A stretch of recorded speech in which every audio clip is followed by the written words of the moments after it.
Hi everyone, my name is Navya Naveli Nanda, and today I'm going to be doing a masterclass on how to take an idea and turn it into a movement.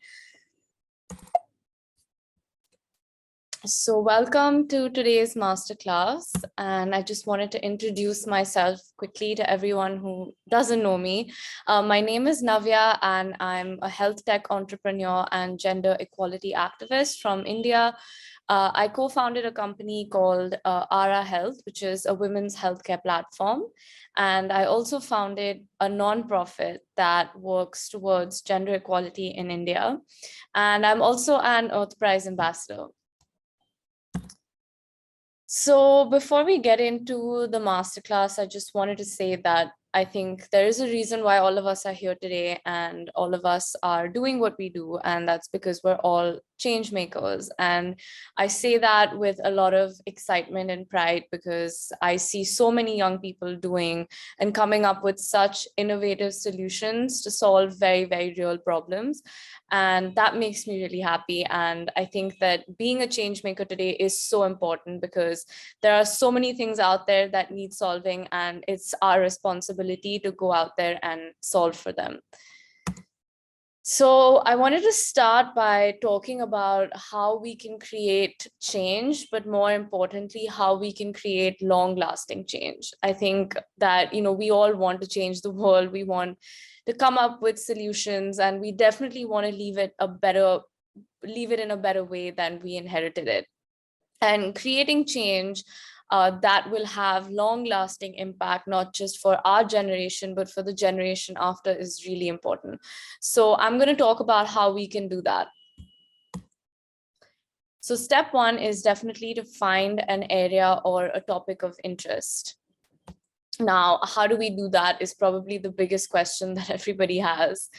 And I, kind of followed this rule when I'm trying to find an area or, a topic of interest. So the first thing, these are a couple of questions you can ask yourself when you are trying to find an area of interest. So the first question is, what do you like reading about? Now, this could be books, magazines, blogs, anything. What are some of the topics? What are some of the things that you like reading about?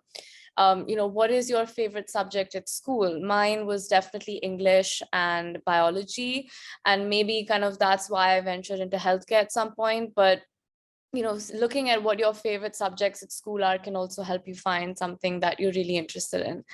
The third thing is, something that you're curious about. What do you not have any information on? What is something that you've always wondered about?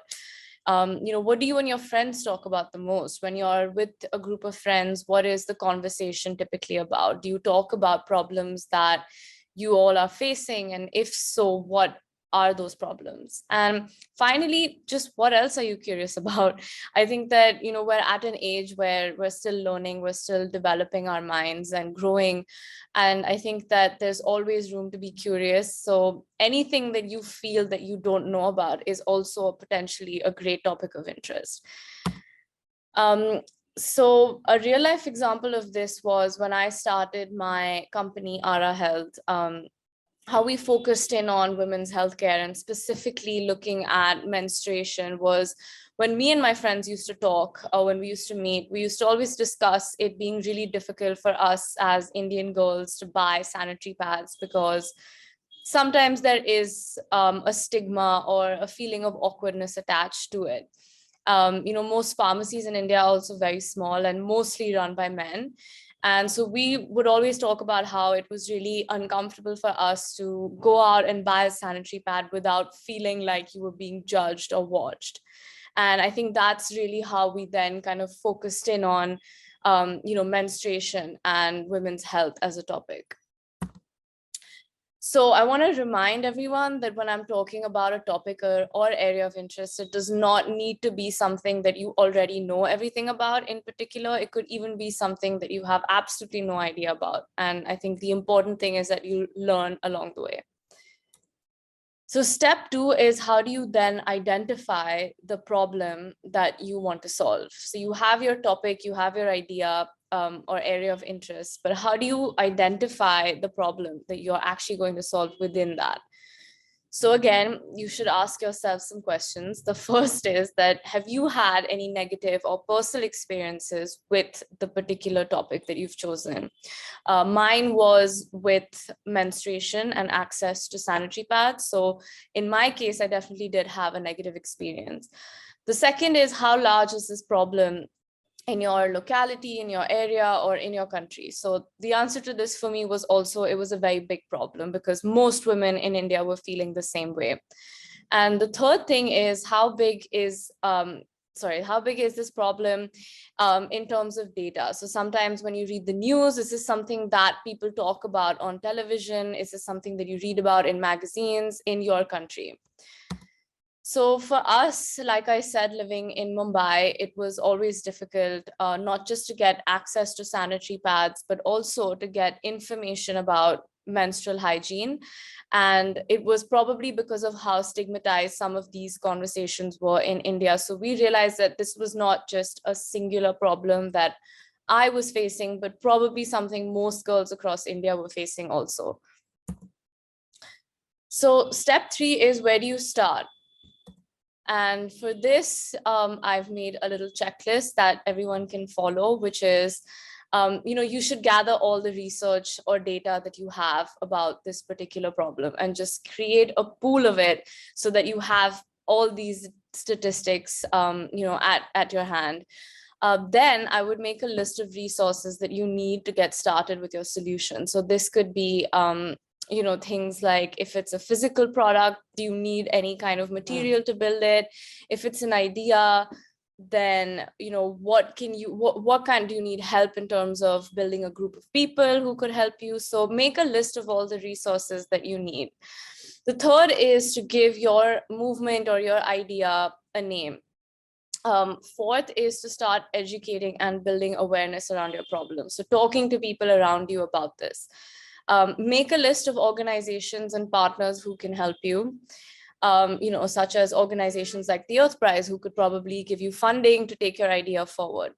Recruit volunteers, build out a group of people who are also interested in solving this problem. And the last one is to raise funding if you need, to really take this forward. Step 4 is creating your solution from scratch. So, when building out your solution, these are a couple of things that you should keep in mind, which is that you should first test it on a small group of people to see that it's effective.